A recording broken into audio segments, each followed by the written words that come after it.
You know, if you've tried something so many times and it's not working, maybe it's telling you something. Maybe you have to change strategy. Maybe.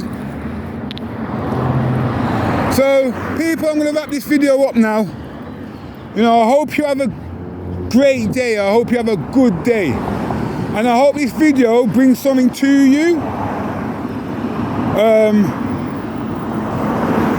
So like I said, for the last 4 years, I haven't seen my son. He's 5 now, you know. I've got 2 boys. For my first boy, I had to go for a court order because his mum was picking and choosing when I could see him when we broke up. After we broke up, she'd pick and choose when I could see him. You know, there was no stability for him or for me. So I had no choice. What I felt, I had to take her to court. I took her to court. Everything I asked for in court, I got. So that shows, you know, I held myself up, you know. I backed everything I did and everything I said, you know. So my first son's mum, she's never, you know, even to this day, she talks to me. I was talking to her yesterday, you know. I talked to her children. She's got 2 other children. My oldest son's mum, you know, I've continued this court order all this time, and she's got 2 other children since our son. Even her 2 other children, they call me dad. Okay? They call me dad. Her other children to this day call me dad. I'm not their father, I'm not their dad, but they call me dad. Yeah? And I had to get a court order for my son. So, you know, that should prove something. You know, I had to get a court order for my first boy, and then, you know, 10 years, 9 years, 8 years later, she's still here. She's still around us. She's still around us. I still see my son, and her children call me dad. So, you know, I must have been doing something for the last 8 years, which is good, because, you know, they're still around me. Now, what I was trying to say is, what would make my youngest son's mum try and lie and stop me trying to see my youngest son when she knows I went for a court order for my oldest boy and won and done everything right? You know, why would she do that? I'm going to tell you why she would do that. Because she was probably broken before I met her, or she's, you know, or she is broken. Because, you know, even though she lied and she says all these things, and I've not seen my son because what's happened is when she got the court to distance me from for 2 years from her, I thought, you know what, I'll send my cards, I'll send the money, I'll do what I need to for him, but that's what she wants. She don't want me around her for 2 years, or she don't want me around my son. So I said, you know what, I can't be bothered with you. I left them to it. I left her to it. You know when they say, be careful what you wish for. This is the thing, you know. Be careful what you wish for. You know, this is what she wanted. So, you know, the police told me I had to stay away for 2 years. For 2 years, stay away from her because she's feeling threatened, you know. Why would she do that? Why would you? This is what confused me. Why would you do that? Knowing that I've already got a court order for my first son, you know. Because the truth is, people, in 2025, the truth is, yeah, people's minds are going messed up. They're messed up. Some of them have been messed up for a while, but some people, they're messed up in their brain. You know, all these labels like bipolar, ADHD. Man, I never heard of none of these when I was growing up. Okay, these things of it's what's been happening lately. Okay, they've put labels onto things because people, whether mental health people, it's real. You know, your mind will go crazy.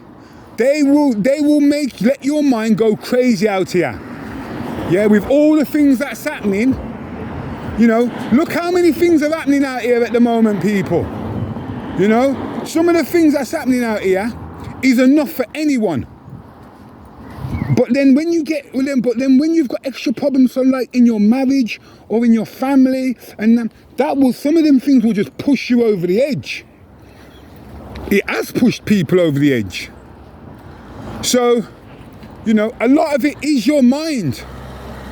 You know, once your mind starts to break down, your body will follow. Things will follow. And this is the main thing of it all. This is where it comes down to, people. So, like I said, do the right thing, people. I promise you, man. If you've got an ex-partner, you know, an ex-partner who's a male or an ex-partner who's a female, you know, you're not getting on with them, but you know they're a decent parent. They're good to your child. They're good to your child. If you know this, encourage them, please, to do the right thing, man. Back them, man, because your child's suffering.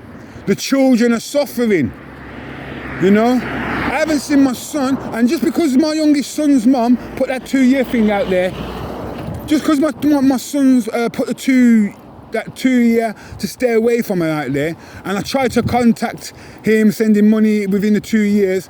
You know, when she reported me within them 2 years, when she wanted to, when I sent a card and it didn't have no money maybe in it, and then she wanted to be malicious and reported me.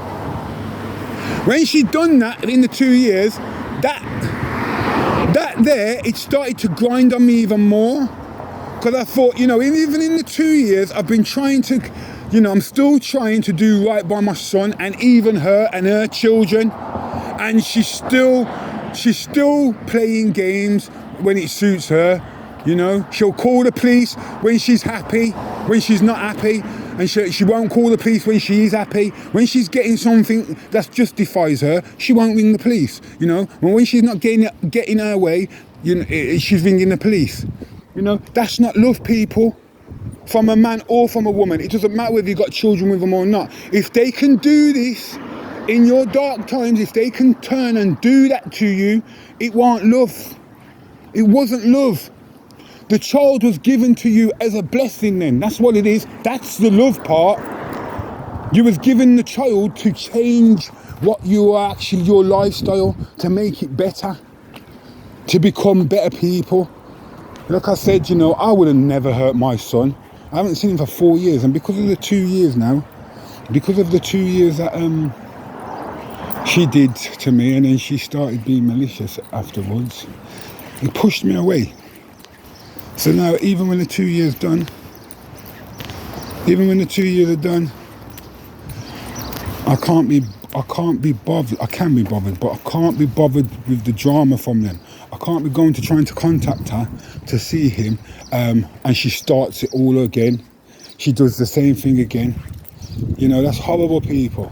So to keep the peace, for you know, since the 2 years after, I've had to stay away from her, which the court ordered because of what she said. Since then, the other 2 years, I haven't bothered. I send her cards and send him money on his birthday and stuff, but I haven't bothered to try and because in a way, I'm not scared, but you know, I'm tired. I'm tired of the bullshit. I'm tired of the drama. Okay, unnecessary drama. People being selfish. You know. All I think is, if I try and contact her now, she'll just ring the police and say, oh look, he's trying to contact me again, and start it all over again. So right now, people, so what I'll do since then, I just focus on what I can focus on. My first son, and his brothers and his sisters. You know, that's all I can do. Just go back to the drawing board. That's all I know.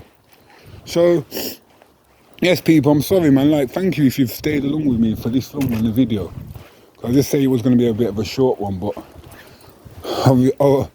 obviously, you know, I had to get something off my chest. But yeah, even to this day, they still can't beat the love. Both of my son's mums. This is what it is as well. Like, even to now, even though my youngest son's mum done that and I haven't seen him for 4 years, my youngest son, I still don't hate her. I still don't hate them.